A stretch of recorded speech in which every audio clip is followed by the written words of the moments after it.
for making time to today. And to our delegates who have joined us so far, we thank you for your time and for making it to today's SkyConnect Dialogues. As indicated by Maureen earlier on, our guest today is no other than the Group Managing Director and CEO of Kenya Airways, Mr. Allan Kilavuka.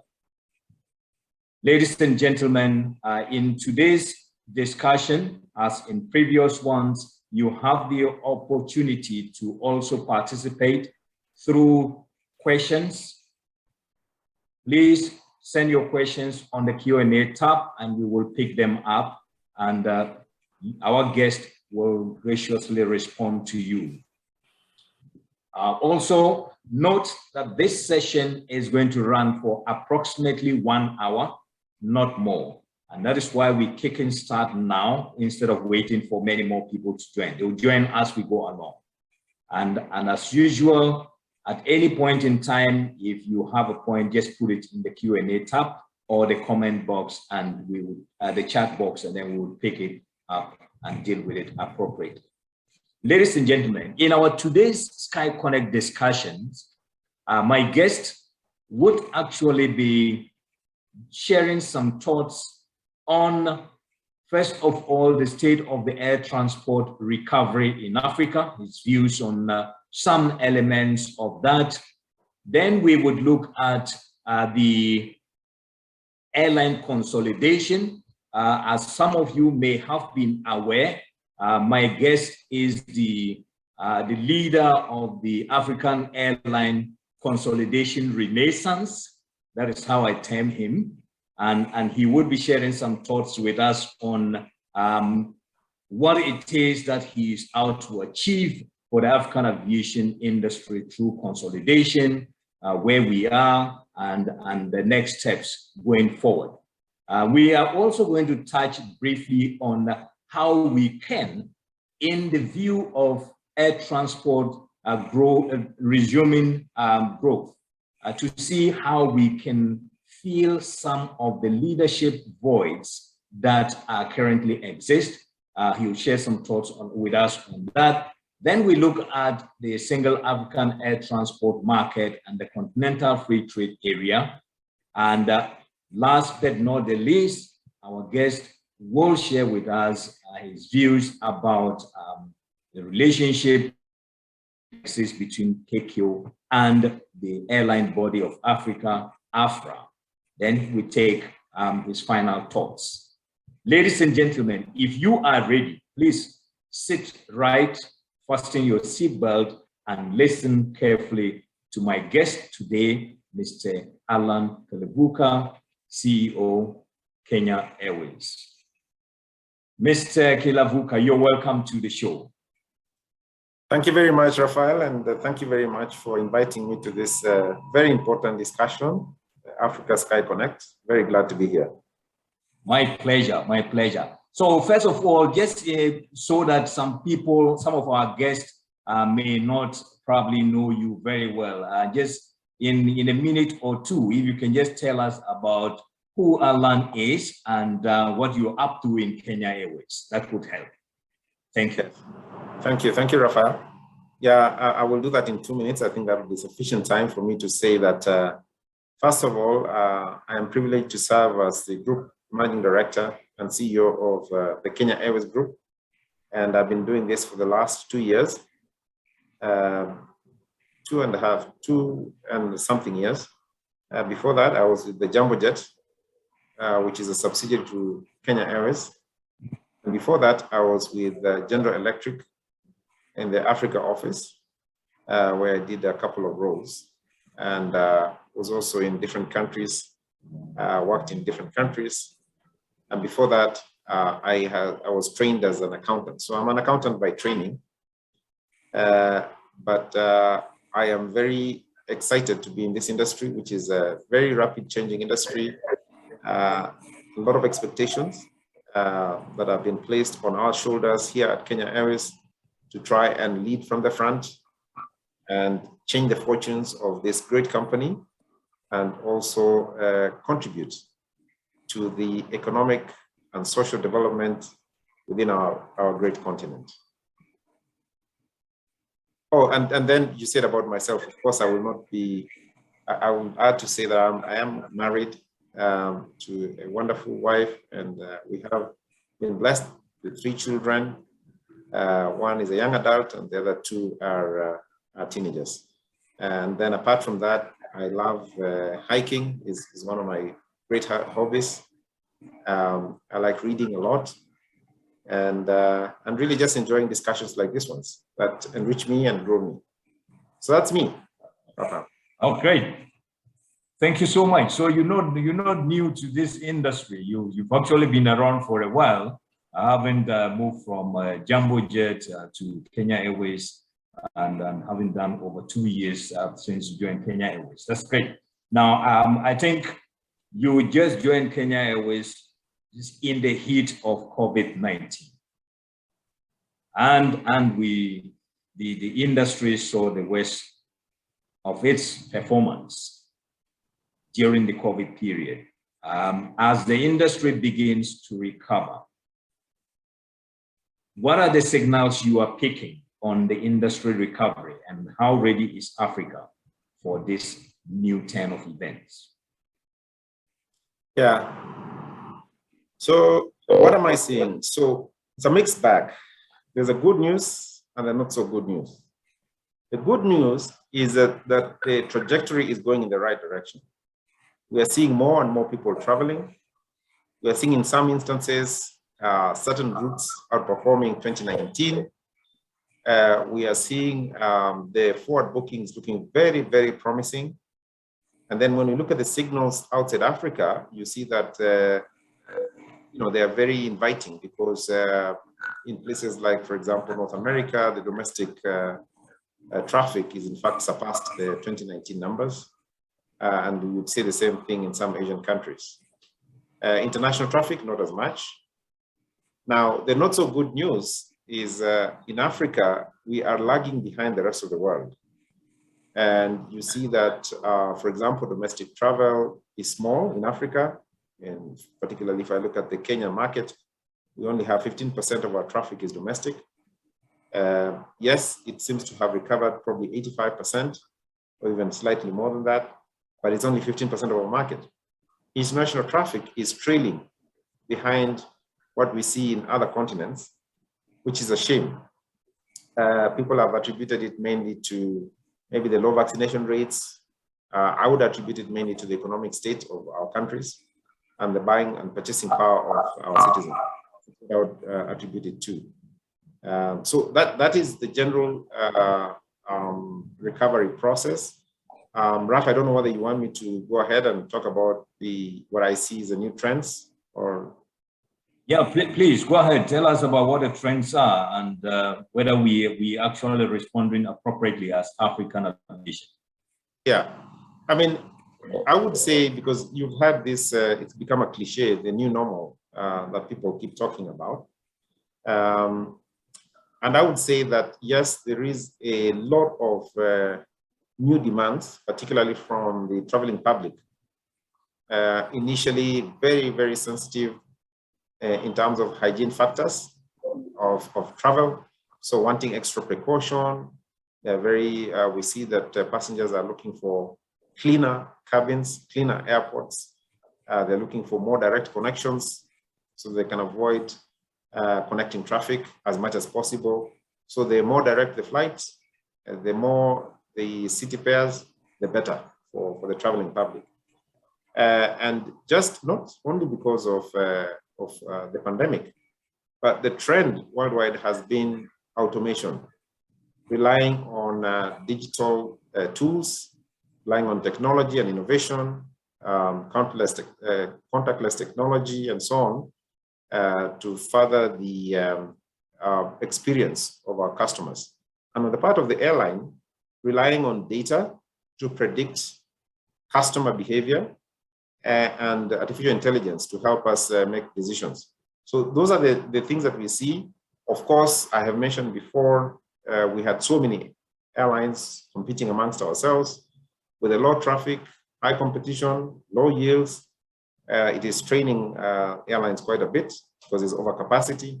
So airlines now, and we'll talk a little bit about that in the next few minutes, I guess, is how do you work better together in terms of partnerships, consolidation, joint ventures, and so on. And then how do you get government help from a policy perspective to expand the space a lot more and make you more liberal in the way you approach the market? That's a lot more difficult in Africa than it is in other markets. And then lastly, I would say we still have a high cost environment. This is a challenge. And I think it doesn't help that the fuel prices have gone through the roof. But by its very nature, because of our infrastructure, because of our structures, generally, as airlines, we are a high-cost environment, and it doesn't help us because all of a sudden you have a high-cost environment, low demand. That's not a good mix. So now what airlines need to do is to respond to that. How do you lower the cost in as much as you can? And how do you respond to low cost? How do you stimulate the market so that they can travel more, even in an environment where the economy is not doing well? And then you play your part in taking out costs that you can take out so that you become more competitive. So those are the kind of some of my thoughts around recovery. Ralph, you're on mute. Now, one thing that I have learned from COVID to date, and one lesson I think African airlines, if they have not learned, are beginning to learn now, is the fact that a focus on the domestic and regional market is the surest way to future sustainability. In contrast to the previous times when most African airlines prefer to do more long haul to other regions either than focusing on the region. Now with COVID, we're realizing that the demand is picking up faster on the regional and domestic market than international. Now, in general, your thoughts, do you think African airlines are responding appropriately to this trend in what they're doing? Yeah, so in general, I would say no. No, because remember what I said earlier, that so something has to give. It's a chicken and egg situation. Either we stimulate the market, because like you say, the trend would go in that direction, so that more Africans travel than they were before. Or we wait for the economy to recover so that they, so it's either a push or a pull. So do we pull the market or do they push us to deploy more capacity? So I feel like we haven't done that, particularly because we don't have the financial muscle to stimulate the market effectively. For example, if you look at the value chain, the end of the value chain, we talk about tourism on the one side of the value chain. Now in tourism, they have the same situation where they didn't have too much international traffic coming to their hotels. They have more domestic, they have more regional traffic going into their hotels, but not enough. Okay, so either we work together with the hotels and the hospitality industry to get more people traveling into those places. And to do that, we need policy support. So for example, we have barriers such as visas traveling into each other's countries. If most Africans want to go into a country, say for example, South Africa, you will require a visa to do so. So if you want to do that at short notice, you'll not be able to access that market. Although we know that it is more likely that an African would travel to South Africa to visit a hotel than a European, especially in these times of COVID. Same as in Nairobi, Kenya. If you want more traffic from West Africa to come into hotels in the East, we need to free up the visa regime so that it's easier for them to travel. And at the same time, improve the infrastructure that will allow, in this case, West Africans to travel into East Africa or the other way around. And do the hospitality thing. So on the one hand, we're not doing enough, but on the other hand, there's need for support to work in an ecosystem that will support stimulating traffic, either to or fro, but intra-Africa traffic that will help to stimulate not just not just the airlines or aviation, but it will also help to stimulate the entire ecosystem. And as you know, aviation is a big catalyst to economic development. Yeah. But talking about stimulating the market, one of the key elements to stimulating the market is price. But African airlines find themselves in a very high cost environment. And some of the costs, they absolutely have no control over. And I want to say, if you actually disaggregate the total amount that passengers pay for a ticket, you would see that oftentimes the non-air travel related costs are far more than what you pay. Like, for instance, the fare, the actual fare is less than the other taxes, charges, fees that you pay. Now, in a situation like this, we also hear from some of the industry service providers that, look, the issue is more about the volumes. If there are more volumes, the price will come down. If the volumes are less, we have no option than to cover our costs, in which case the unit cost goes up. Now, how can we address the issue of high cost environment on the African continent? Yeah, you know, it's the same thing that I said. It's somebody or something has to give. So who will take the first step?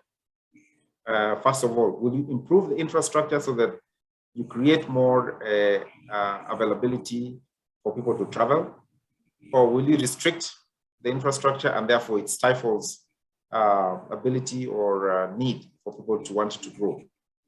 But you know, there are certain things that are easy pickings or they are low-hanging fruits. And I give an example. So the tax regime, for example. If you think about the tax regime and you let us regionalize the tax regime and say for passenger service charge within the East African bloc or West African bloc for that matter, or SADC, why is it that we cannot domesticate that travel? Okay, so think about East Africa, where traveling from Nairobi to Entebbe, to pay on taxes alone, and this is just one portion of the taxes for the passenger service charge, you will pay $100. So even before you begin to levy any sort of ticket charge, you're already paying $100, okay? Now, if you domesticate that, it will reduce by almost 90%. Yes. Almost 90% or 85%, okay? Like in Europe, where the charges range from $6 to $13 for passenger service charge. Here, within the region, you're paying $100, you know, to travel across the city. So that is the one area. And if you remove that, for example, it automatically will reduce the amount of the tax, the ticket charge. And so more people will want to travel within our region, you know, suddenly want to travel over the region. And even if you don't want to do it continental-wide, at least you can pick and choose and say, let's start with the East Africa in our case, or let's start with the West African economic bloc, and so on. Or you can pick which country from a reciprocating perspective. We'll do it with Ghana, and we'll do it with Nigeria, and so on and so forth, so that it starts to dismantle the tax regimes that are punitive and encourages more people to fly. Now, I'm not suggesting that taxes are the only high cost of operations. I'm just saying we need to start somewhere, and maybe this is an easy one and a quick one to travel. Mm-hmm. And what will happen is that more people will travel, and the taxman will not just continue to collect what he was collecting, he'll probably collect more, because it will encourage more people to travel. And that is the whole point of saying, can we reduce the taxes, increase the volume, and therefore do things at the same time to create a lot of catalytic effect to the travel market, for airlines, and also to the economy in general. So I guess maybe that is a leg in to help reduce the cost. I know there are many other aspects, particularly around infrastructure, that will help us to bring down the cost. But that is one way. That is one way that we could do to help reduce the costs altogether. You know, I just wish that our states can actually analyze this that way. That the lower or the more competitive it is to fly to a destination, the more passengers will come in there, and the more passengers come in there, the more revenue they are going to get. Rather than they thinking that let me maximize on the few who must necessarily come into my country. Yeah, and Raphael, another thing, the problem that we have is a problem of attitude. I think in Africa, the attitude we have as Africans generally, and as policymakers in particular, is that air traffic or air transport is a luxury. It's not a necessity. Yeah, because of its nature. You know, it's glamorous. You know, an airline, an aircraft taking off from the ground and this big machine that costs a lot of money. It therefore has to be a luxury to travel. But that is not true. Because how else then do you expect me to travel from here to Lagos? Unless you want me to drive for the next 3 weeks on the road, which is non-existent, as you know, in many places. So it is not it is a necessity for us in Africa in particular. In fact, much more than in Europe, because in Europe, they do have the infrastructure. They have the rail system. They have the road system. They have the interconnection. They've broken down the barriers of entry. In Africa, the only way that I could sensibly travel from here to Lagos, or from here to Johannesburg, or from here to Cairo, is by flying. Because in any case, it is the second largest continent. So it is a necessity for us, if we are serious about creating an economic bloc in Africa, the first place I would argue to start is to make air travel as affordable as it possibly can. And that is how it will encourage more people to travel, not just for visiting, but to do trade. Because how else then would you do trade? We don't have the infrastructure when it comes to rail. We don't have the infrastructure when it comes to roads. But we do have the infrastructure, even if it's not sufficient when it comes to air transport. So I make a very strong case for saying aviation is a necessity. It is not a luxury for Africans. Well, the difficulty is who takes lead.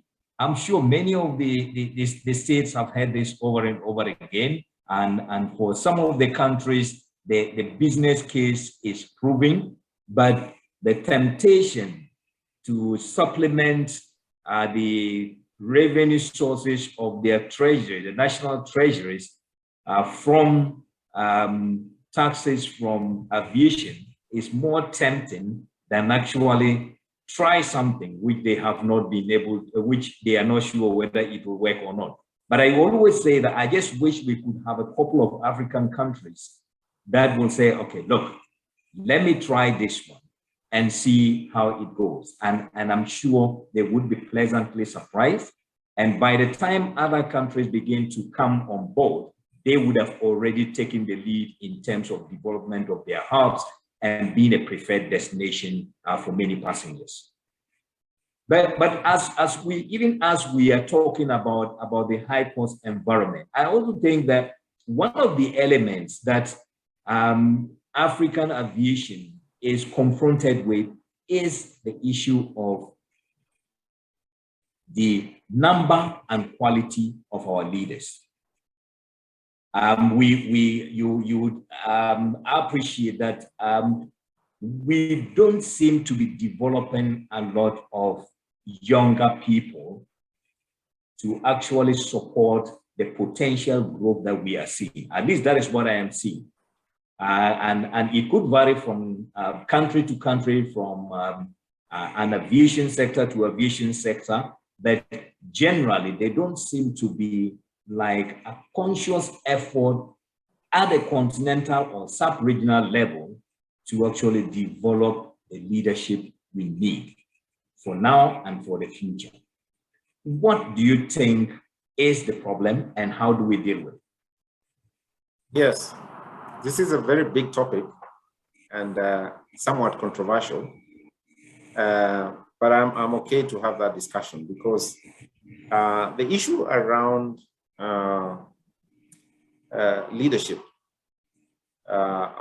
in African Airlines or African aviation is a situation that is not only found in aviation.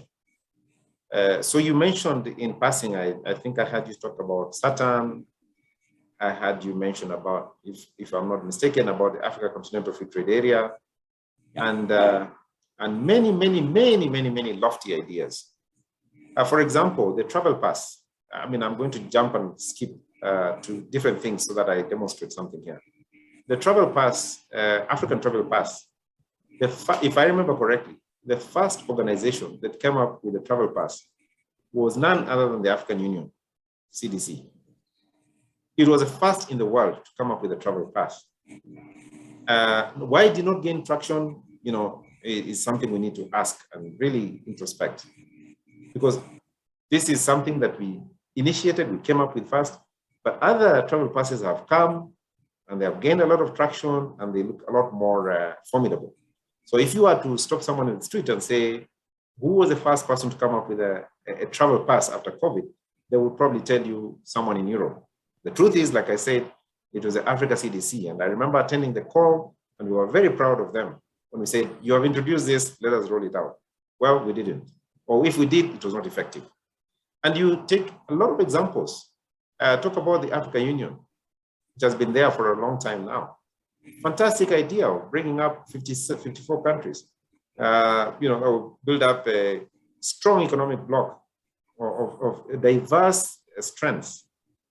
You know, several years, several decades after that, we still don't have a formidable African Union that that can withstand the pressures of the global economy and come up as a unified force of an economic bloc. And you can go on and on. I am giving examples to say this, to say that we're not short of ideas in Africa here. The problem is how to implement them.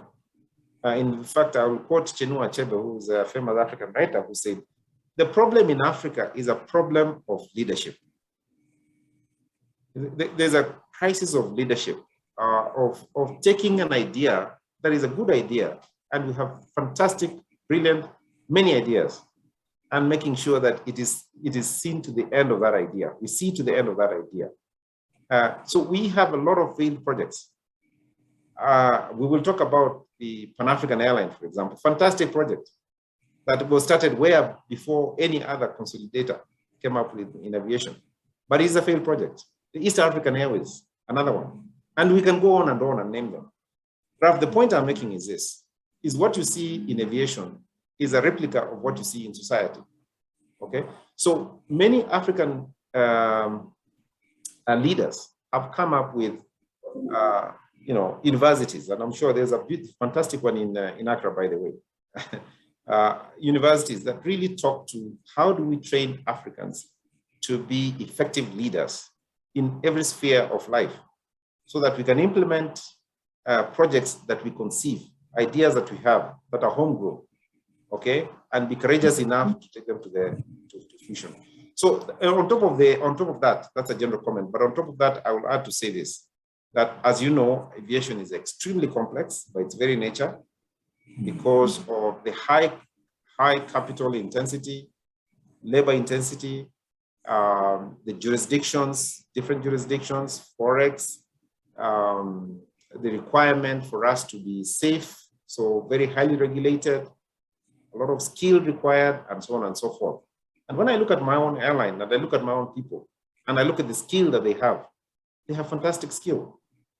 I mean, if you take an Kenya Airways pilot, they are as good, probably better than any other pilot that you find in the world. And that's just an example. Or an engineer, for example, or a coordinator at the airport, ground coordinator. So it's not lack of skill. It is how do we harness the skill from a leadership perspective and make sure that we are converting that to progress. And this problem, I argue, is a societal problem. It's not an air crisis in aviation. It is a community crisis that we ourselves as Africans will need to change. But so how do we begin to fix this? So we, as an aviation community, we cannot fix it from the holistic perspective, but from our own small look of it from the aviation side. how can we begin to try and put the blocks together to have the right leadership that we need? Yeah, we've already started. So the first thing is to work together, either under the auspices of AFRAA or even directly or from a bilateral perspective, to work together and identify what are the common shortfalls that we have. You know, shortly I will be talking about what we are doing as Kenya Airways and South African Airways to work together and identify strengths and weaknesses on both sides so that we can have synergies. And there are many other airlines also in Africa which are fairly successful, which, you know, we can learn from each other, because not everything in Africa is a failure. There are many, many success stories. And what we can do as an African community, as aviators, is to learn from those success stories and even the failures that have happened in the past. So initiatives have started, working collaboratively together. Like I said, either multilaterally through AFRAA or bilaterally through each other, to identify how we can improve and learn from each other from both sides. We do have a long way to go, but little steps, and hopefully we would get there soon. Now let me switch subjects a little bit to come to what in my introduction I called you the leader. I said, in my view, you are the leader of the African Airlines consolidation renaissance. And you came up with the need for us as an industry to work together, to identify, to know that what unites us is bigger and better than what divides us. And you started off by engaging with AFRAA and getting AFRAA to accede to the idea of organizing a conference of stakeholders where airline consolidation was the main subject of discussion, following from which you decide to practically walk the talk. Tell us, how did you come up with this idea and what is your driving force? Yeah, so, you know, I am, first of all, one of the things I didn't say at the onset is that I am a Pan-Africanist. I believe in Africa. And I believe that African problems, African challenges, African opportunities will be sorted out by Africans. So that is the first point, okay? So the solution lies amongst us and with us. And then I look at, you know, what has hindered Africa from growing in terms of aviation. And you can see that the trends are very clear. Low volumes, high cost, high competition, fragmented market. So you look at those trends and you put them together. And then on top of which, you have a crisis, a global crisis that hurts not just us, of course, everybody else, but a perfect opportunity for us to use the crisis to our benefit. So when you are in a spot, you know, you look at, so what is the best way, not just to come out of this crisis, but to thrive once this crisis is over. And that is what motivated me to think about, so what is the best model for us as Africa that will not only come out of this crisis, but will help us also to invite capital and to grow synergistically and to reduce unit cost, to improve customer experience, to learn from each other, and so on and so forth. What is the one thing that, you know, one would do? And the answer is very obvious. Not just that it makes sense, but that we had done it before as Africans, like I mentioned it earlier, and not just we, other people have done it and have succeeded. So it is a no-brainer. So the solution is there now. Is it easy to implement? No, very difficult to implement. But who's ever said that easy things are the best solutions? And whoever said that difficult things are the worst solutions? And as Nelson Mandela says, everything looks impossible until it's done. So those are the things that inspired me to look at a possible solution. And I said somewhere, you know, I spoke to a few people, and the people who are the most interested in this discussion were South African Airways. And that's why we decided to start with them. But there are many different ways, Rafa, and I don't know whether you want me to go into the detail, but there are many different ways of looking at what do you mean by helping to solve the African problem using an African solution. So on the one extreme, which is the one that we're working on with South African Airways, is how do you consolidate or more consolidate the operations of two separate airlines so that overall you're reducing the cost of operation, you're giving your customers a lot more options to travel, and at the same time you're improving the synergies.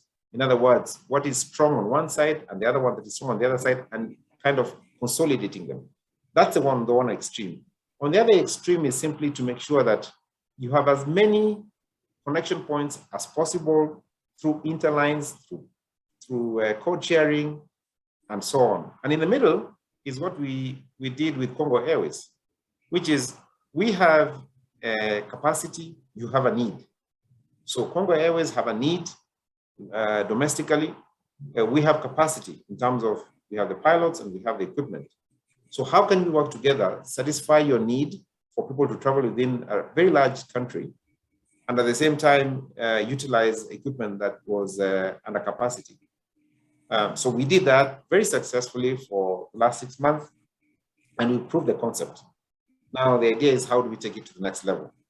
So there's a wide range of elements that people, airlines in Africa and aviation in general in Africa need to work together.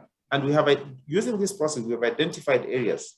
So for example, Kenya in particular is very developed from an aviation standpoint, okay? Just because of tourism, because of export of horticulture, which needs air transport. So we're very developed. So we have the skill and so on.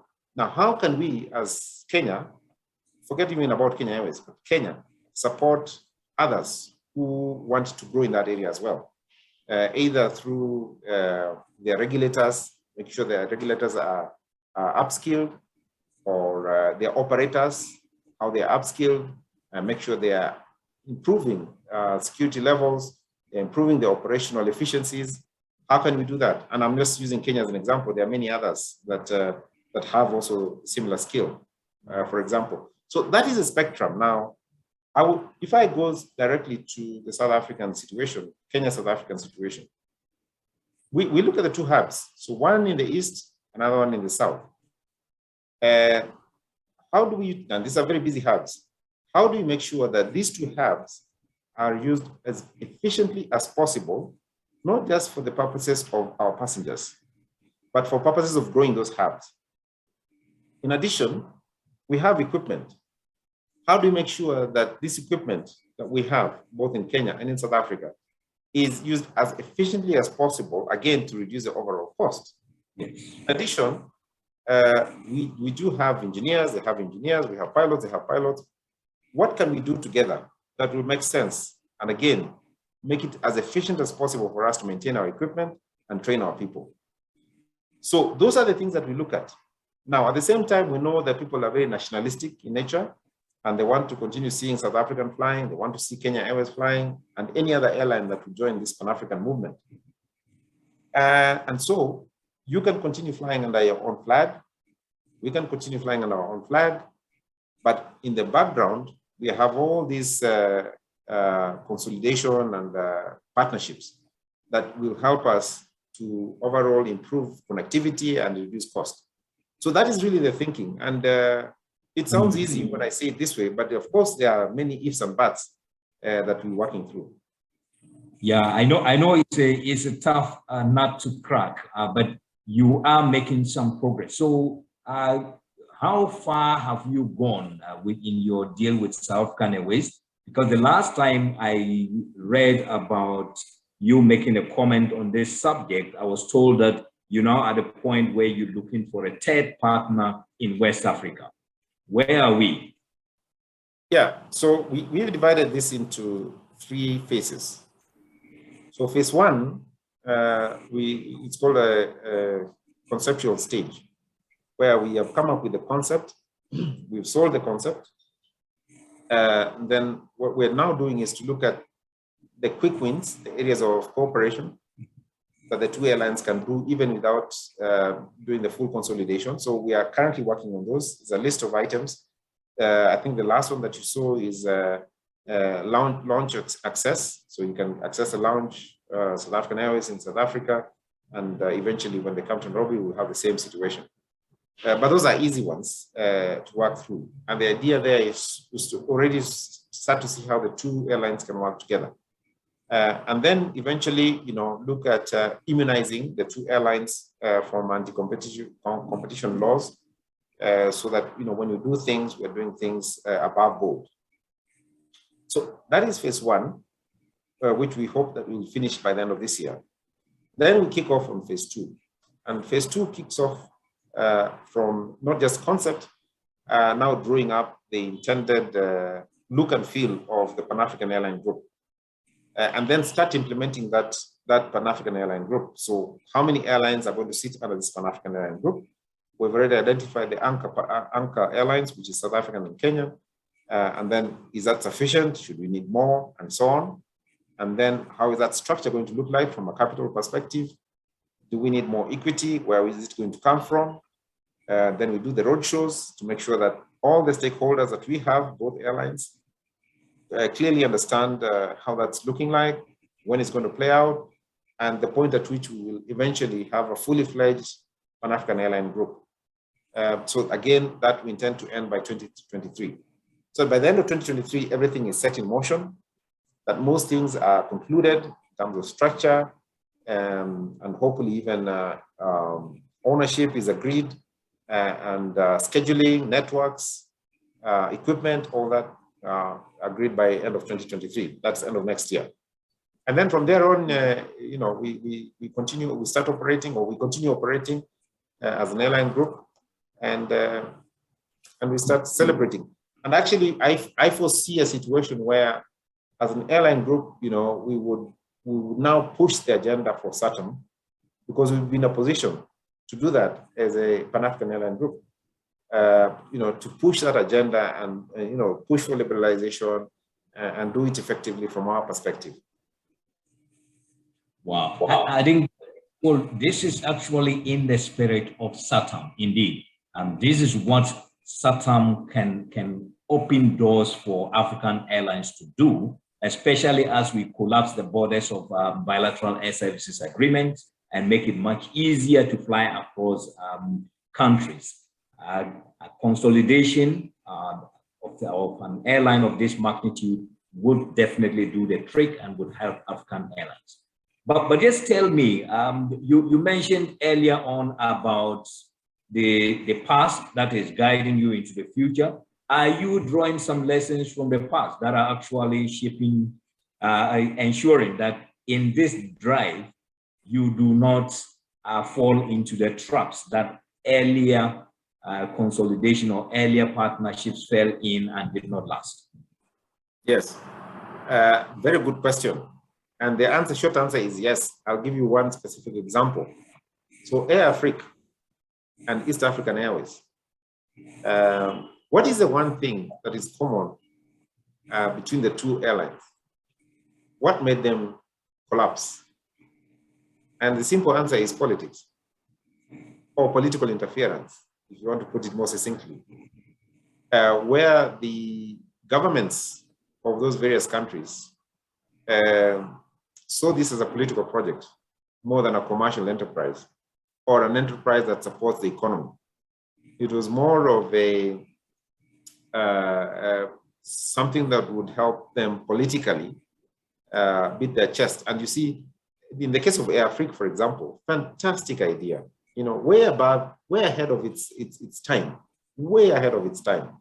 I mean, if you think about what the Europeans are currently doing, it's exactly what Pan-Africa was trying to do. But again, politics in both from both AFRAA and East African Airways, political interference and lack of commercial thinking and enterprise is what brought down this to airlines. So we need to safeguard that. How do you safeguard against political interference to make sure there's sufficient participation from the private sector in the thinking? And to make sure that although governments, of course, have a big say in this new enterprise, in this new thinking, but theirs would be more from a policy perspective to support the thinking, as opposed to commercially running the airline. So that is a very big lesson that we carry with us in this new endeavor. Good. Excellent. I like the way you're putting it, that look, government stands to benefit more if they play their role by unlocking the doors, taking away all the regulatory bottlenecks and creating the right environment for a consolidated airline to work. They stand to benefit more than trying to get into the way of such an initiative.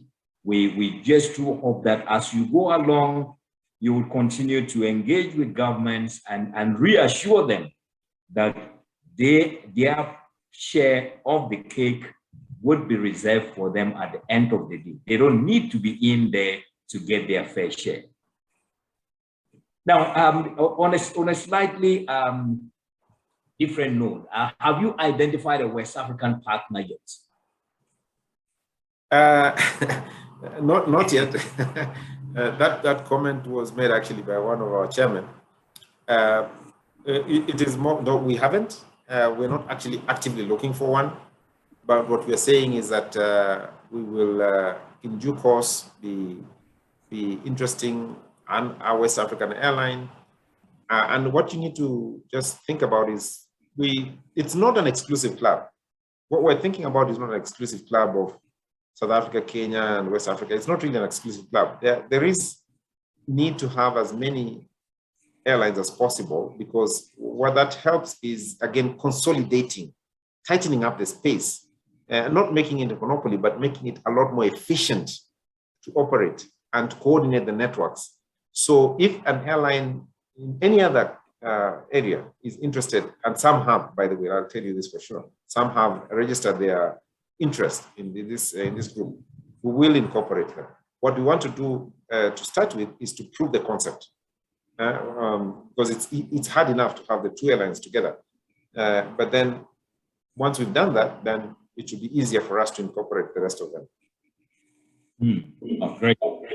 Thank you so much. I think enough of airline consolidation. Let me get your thoughts on the single African air transport market, and we already touched a little bit about it somewhere along the line. But I just wanted to get your thoughts. How do you see the rollout of this? Is the implementation going according to your expectations? Are we making enough progress? And are we eventually going to see open skies for African airlines? So, I mean, I think I've already alluded to it. So the short answer is we're not making, in fact, I would say we're not making progress at all. And again, what is important for us as stakeholders in aviation to do is to find out why we're not making any progress at all. There are fears among member states of what this means for them, either for their airlines or for their countries, whether it is going to be disadvantageous for them to do this or not. So we need to address those concerns, okay? And I think as aviators, maybe through AFRAA, we need to take an active role in trying to identify what are these issues that, the key issues, because we cannot address all of them. And start from somewhere, because it is too big, maybe, to implement 34 countries that have signed up or 54 countries that are in the African Union. So why not have it broken down into the various regional economic blocks? I think that's a discussion we've had before. Maybe start there, implement a SATAM at that level. And again, it's to prove the concept. And if it makes sense, it makes sense. And then we can roll it out to others as well. But I would like to say that maybe with this consolidation, that is another area, that's another avenue that we could use to help stimulate or encourage the rollout of SATAM. So I think that we are moving much slower than we should. as is typical in Africa, a good idea, but which has taken years and years and years to implement. So I believe that we need to take a lead as AFRAA and say, we will do it, and this is how we will instigate it. Maybe start from a smaller aspect. It's easier to have discussions around 5 countries in East Africa than 34 countries which have signed up. There's always the thinking that probably even for those who have signed up, they should start implementation. But it always looks like everybody is waiting for everybody else, and I don't know what it will take for us to consider that SATAM is being implemented. It takes leadership. Yes. It takes leadership. It takes someone to say, leadership. Yes. Which is the point that you were making earlier, and I was making earlier. It takes someone to say, this is it, let's go. And then it goes. The problem is that that's what is not there. And SATAM can only be implemented from a political will perspective. If there's no political will, we will not be able to. I perfectly agree. Political will is always important, especially this borders a lot on states and state interest, and the political interest is critical. We need to massage the egos of the politicians and get them to understand the bigger picture. Ladies and gentlemen, we are drawing to the end of the program. If you have any questions or comments, please post them on the Q&A tab or in the chat box, and that we will deal with them shortly. Mr. Kilavuka, now let me go. You are hosting the AFRAA Suppliers Convention next week. Stakeholders. AFRAA Stakeholders Convention. So now, how is the preparation for that coming up? Yeah, we are very excited to be hosting this event in collaboration with AFRAA. Going up extremely well. A lot of interest has been registered by aviation stakeholders, and we really want to talk about what we've been talking about this afternoon in a more deliberate manner. You know, what will it take for us to move the dial in the right direction for African aviation? What are the things that we need to watch out for? What does the future look like? And we have experts from across the world, literally. Some of them are actually on this call, who will be joining us. And then we will also have a lot of the suppliers in aviation, the country, interested talking to us. We have the big OEMs that supply equipment for us, aircraft and the like. So we're really looking forward to it. We believe that this is an important one, especially at this stage in our evolution as African aviation, from a point of view of recovery and takeoff. So we are inviting everybody who can come to please come, and make sure that when you come, you fly Kenya Airways, the pride of Africa. And I'm told you have some very mouth-watering discounts for people who might want to come. Do you still have slots available? At the last count, I'm told we have over 400 delegates registered to attend. Do we still have opening for more? I'm not sure, actually. I haven't checked the latest statistics, but we can always check that. And there's AFRAA on the call. Maureen can confirm whether we still have slots or not. Yeah, probably I should request, if there's an AFRAA person listening to us, if you can post the link up here, put it up here for some people that might be listening to us who are not yet registered. If you still have slots available and they want to participate, how they can get to register and participate. But this is very exciting. Since your ascent to the helm of Kenya Airways, you have been working very closely and in a very concerted manner with the African Airlines Association. Your airline is an active participant in the joint fuel procurement project as well, and you are very active on all the industry committees of AFRAA. How is your participation going, and are you finding value in what your relationship in AFRAA is bringing? Yeah, thank you. First, may I start first of all, Rafael, by saying that I think it's important that as many airlines as possible join in AFRAA, or at least participate in AFRAA. I know that we have a few large operators in Africa who are not participating in AFRAA, and I'd like to take this opportunity to urge them that we need them. They definitely need us to participate in AFRAA, because jointly we will be able to progress the interests of Africa in aviation. So having said that, yes, indeed, we are an active member and we are in good standing. We participate in many committees, the Aero-political committee, the distribution, fuel purchase, route network, technical, cargo, and so on. So we're in many committees, and we participate very actively. We also participate in the initiatives and projects that AFRAA has rolled out, and AFRAA best to articulate those projects, but very exciting ones like the capacity sharing portal and the connectivity portal. So those are very interesting initiatives.